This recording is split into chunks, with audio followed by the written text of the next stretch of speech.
Welcome to ഐ+ daily current affairs. ഇന്ന് December 15. ഇന്നത്തെ പ്രധാന ആനുകാലിക സംഭവങ്ങൾ നോക്കാം. തൊഴിലുറപ്പ് പദ്ധതിയുടെ പേര് മാറ്റി കേന്ദ്ര സർക്കാർ. Mahatma Gandhi national rural employment guarantee scheme എന്നത് മാറ്റി ഇനി മുതൽ ഈ പദ്ധതി പൂജ്യ ബാപ്പു ഗ്രാമീൺ റോസ്കർ യോജന എന്ന് അറിയപ്പെടും. 2005 ദേശീയ ഗ്രാമീണ തൊഴിലുറപ്പ് നിയമപ്രകാരം ഉറപ്പായ തൊഴിൽ ദിനങ്ങൾ 100-ൽ നിന്ന് 125 ദിവസമായി ഉയർത്തിയിട്ടുമുണ്ട്. കേന്ദ്ര വിവരാവകാശ കമ്മീഷണറായി മലയാളിയായ PR രമേശ് നിയമിതനായി. ഓപ്പൺ മാഗസിന്റെ മാനേജിംഗ് എഡിറ്ററാണ് PR രമേശ്.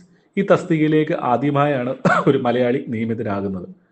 വിദേശ മൂലധനം ആകർഷിക്കുന്നതിനും ഇന്ത്യയിലെ ഇൻഷുറൻസ് മേഖലയിലെ സേവന നിലവാരം ശക്തിപ്പെടുത്തുന്നതിനും ലക്ഷ്യമിട്ടുള്ള ഒരു പ്രധാന പരിഷ്കാരമായ ഇൻഷുറൻസിലെ FDI പരിധി 74-ൽ നിന്ന് 100% ഉയർത്താൻ നിർദ്ദേശിക്കുന്ന ഇൻഷുറൻസ് ഭേദഗതി ബിൽ 2025 കേന്ദ്ര മന്ത്രിസഭ അംഗീകരിച്ചു. ഡെയിലി കറണ്ട് അഫയേഴ്സ് ലഭിക്കാൻ ഇപ്പോൾ തന്നെ ചാനൽ പിന്തുടരൂ.